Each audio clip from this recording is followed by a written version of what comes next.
Almost everyone has the experience of struggling to meet their goals, struggling to accomplish their goals. And so the natural question kind of becomes, okay, how do I achieve my goals? How do I actually accomplish them? The tricky thing is that we are oftentimes not critical about how we set goals in the first place. And what I've actually discovered working with people who struggle to be motivated and actually get stuff done is half the reason that they fail is because they're not setting the right goals to begin with. And that there's actually a lot of psychology that goes into setting goals in the first place. And if we're thoughtful and critical about how we create our goals, how we set up our goals, we can actually set ourselves up for success. What we're going to dig into now is actually 3 common pitfalls that people fall into when they set a goal. And it's kind of interesting because if we're not careful about these things, there's sort of 3 things that we can end up doing without even realizing it that will almost doom us to failure or will actually make it harder for us to succeed. So the first pitfall we fall into is setting a compensatory goal. So the simplest example of this is something I sort of understood far too well. If you fail a class, what do you think the next time you take the class? If I failed mathematics, the next time I sign up for the class, I think to myself, I have to get an A, right? That's the only way, because you can't afford to fail and get a C. You have to make up for lost time. You have to have a victory that's so great that balances the failure. And so this is what a compensatory goal is. And the tricky thing about a compensatory goal is it's actually 2 goals rolled up in one. Not only is it about passing the class now I have this additional burden of sort of compensating for my mistakes in the past. And so in a sense, it's not just the first goal, which was passing the class was hard enough to begin with. After all, I failed it in the first place, right? So even that goal, even passing the class, is a very challenging goal. But now on top of that, I'm stacking right on top of it this additional goal of compensating for my past mistakes. And this goal is born of an emotion, right? And that's kind of tricky because you got to be super careful about goals that are born of emotions like shame and resentment. So the tricky thing about a compensatory goal is that we're sort of setting ourselves up to only succeed in the most spectacular way. Emotionally, in order to counterbalance the shame of failure, I have to have an absolute triumph. The only way I can recover my GPA from an F is to get an A+, and then it'll kind of balance out. But what I'm doing in that moment is sort of setting myself up for failure. Because if I got an F the first time, what do you think the likelihood is that I can get an A? And so what we're sort of doing is setting up a goal that's almost perfectionistic in nature. And then if I start to study for a class, but I'm going to get a C or I'm going to get a B, which let's be honest is way more likely, then suddenly that's not good enough, right? Because what I really need is the A. So I create for my mind a goal that is all or nothing. And I almost set up a goal that encourages me to quit. Because if I'm not going to get an A, then I might as well not bother. And so it's kind of interesting because the compensatory goal sort of shoots us in the foot. It sets us up to quit instead of encouraging us to continue. Since the only way that I can fix the F is with the A C or a B isn't nearly good enough. When we really think about progress, though, you don't go straight from F to A. The realistic aspect of it is you go from F to D to C to B, and hopefully eventually you'll end up in an A. But what we want to do is go all the way. We want to jump straight from the Earth to the moon in one jump, right? So the tricky thing about a compensatory goal is that it actually kind of sets us up to quit. And we're sort of struggling to sort of do 2 things at the same time. Not only are we trying to accomplish the goal to begin with, but we're also trying to fix an internal emotion through a sense of triumph. The second kind of pitfall that we fall into is a fantasy-based goal. So sometimes we just have goals that we kind of come up with that are sort of fantastical in nature. It's by the time that the summer rolls around, I want to have a 6-pack that's visible, right? I want to have my beach bod. I want to do awesome. I want to retire. I want to be a multimillionaire by the age of 30. I wanted to just do all this. I want to play professionally in terms of this particular esport. We just set up these goals that are sort of based entirely on fantasy.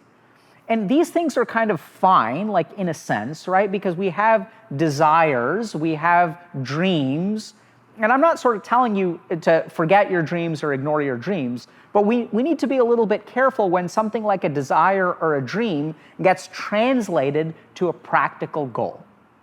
Because a dream that's sort of translated to a practical goal, a fantasy goal that's sort of very, very high in the sky, does not encourage us to move forward. So this kind of comes down to neuroscience. So if I set a goal for myself to climb a mountain, and if I look at a mountain, let's say I want to climb Mount Everest, and I can see the peak of Mount Everest way up in the sky.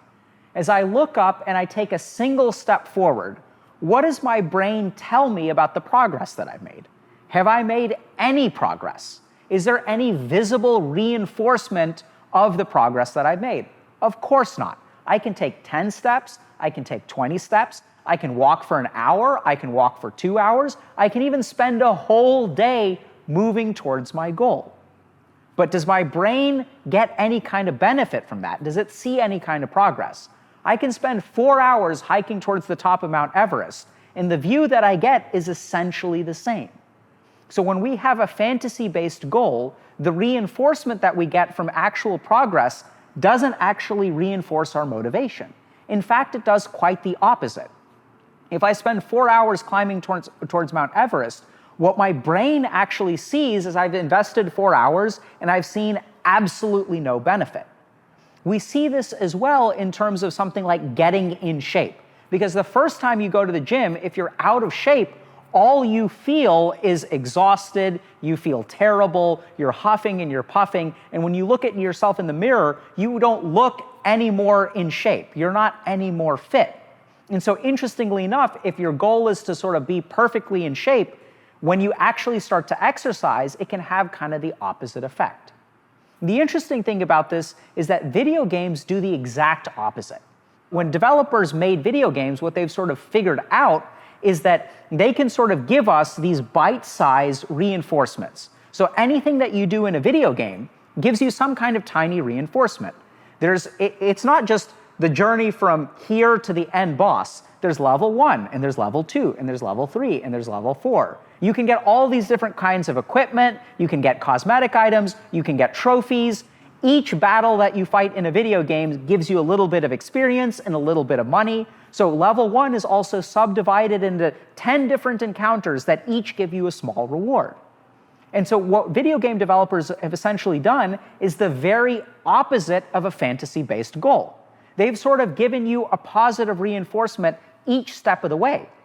And what does that actually do to your motivation? What does that actually do to your behavior? What that actually does is causes you to do a thing over and over and over and over again, even though there's no goal at the end of it. It's exactly the opposite of Mount Everest. You can spend 30 days climbing towards Mount Everest and you still won't be at the top. And on the flip side, you can spend 3 years of your life playing a video game, getting rewarded, and never actually reaching an end goal. So we've got to be really careful about fantasy goals because they essentially are the opposite of what video game developers use to prey on our mind, to sort of take advantage of us. They figure out that if we create sort of this artificial sense of reinforcement, if there's a positive reinforcement, it'll encourage a behavior. But when we set a fantasy goal, any kind of forward progress doesn't actually look or feel like positive reinforcement. And so the very same things that video game developers are taking advantage of are things that we sort of let go or discard by setting a fantasy-based goal. The third pitfall that we fall into is something called moving goalposts. So this is something that unfortunately chances are you understand entirely too well. So let's say I have the goal of getting in shape. And so I say to myself, okay, I'm going to go to the gym at least once a week or twice a week. So you go to the gym once this week. And then what happens next week? You move the goalposts. I did 1 time next week, so now we're going to do 3 times this week. If we succeed at doing 3 times, we're going to do 5 times. And so what we tend to do anytime we succeed with a goal is instead of giving ourselves a pat on the back, instead of actually building a habit, what we actually do is move the goalposts. And as we keep moving goalposts, keep moving goalposts, and keep moving goalposts, because we want to do so much more, what we inevitably do is set ourselves up to fail. Because just because you went to the gym once this week doesn't necessarily mean that you'll be able to do twice next week. Why did you even pick one gym visit per week? That's because that's actually what you're capable of at that time. So the right move in that situation is, okay, we did once this week, okay, maybe let's shoot for 2, but next week, let's shoot for going to the gym once a week for 2 weeks in a row. That should be the actual goal. The goal should be consistency. Because if you really think about your situation in life, what's your problem with achieving goals? It's not that you can't start. It's usually that we struggle with follow-through. We don't stay consistent. We give up. And what causes us to give up? What causes us to lose that consistency? It's actually because we move the goalposts. We did it once. Yay, good job. Let's get super excited. My goal was to go to the gym once this week, and it's Tuesday, and I've already gone once. So do I stop and do I give myself a pat on the back and do I say, good job, let's shoot for going to the gym once next week? No, it's only Tuesday, I've already done it once. So let's go tomorrow, let's go on Thursday, let's go on Friday, let's make it every day. As you get excited from succeeding in your initial goal, you actually move the goalposts for yourself. As you move the goalposts for yourself, you actually set yourself up to fail. You actually sabotage your ability to become consistent, to have follow through. And that's entirely through moving your goalposts. The first obstacle that we run into in achieving our goals is that we're not thoughtful or critical about how we set goals in the first place. And in particular, there are 3 very common pitfalls that we don't even think about in terms of how we set goals. The first pitfall is a compensatory goal. And this goal is especially tricky because we're trying to actually do 2 things at once. Since we have a failure in the past, or since we have something that we're not happy with in the past, we set a goal that sort of tries to balance that out. But what we're capable of is not even that thing we struggled with. And we're not capable of actually swinging the pendulum all the way over to the other side.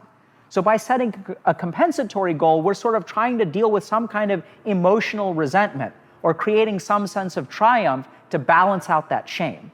But in doing so, we're actually stacking the second goal on top of the first. And that doesn't even consider the fact that, if I failed a class the first time, swinging straight to an A is going to be really hard, and what I really should be shooting for is at least a C, or maybe optimistically a B. So be careful about compensatory goals. The next kind of goal that we set is sort of the fantasy-based goal.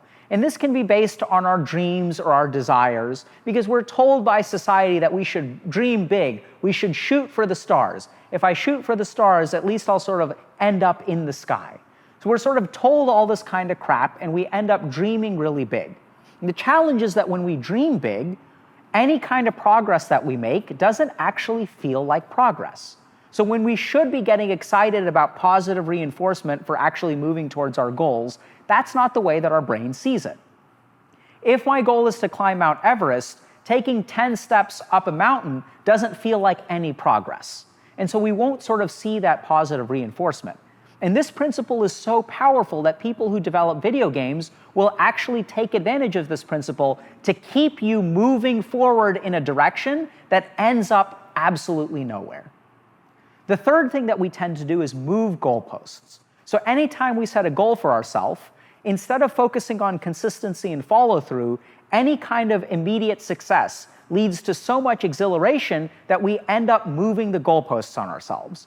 And if we succeed the second time, awesome, we did it. We succeeded in goal 1, we succeeded in goal 2. Let's keep going, let's keep going, let's keep going, until we eventually set up an expectation of ourselves that we're not going to be able to meet. And we keep on moving the goalposts and moving the goalposts and moving the goalposts until it becomes so hard that we'll inevitably fail. And so a lot of the reason that we struggle with follow-through or consistency with our goals is because of this pitfall of moving goalposts.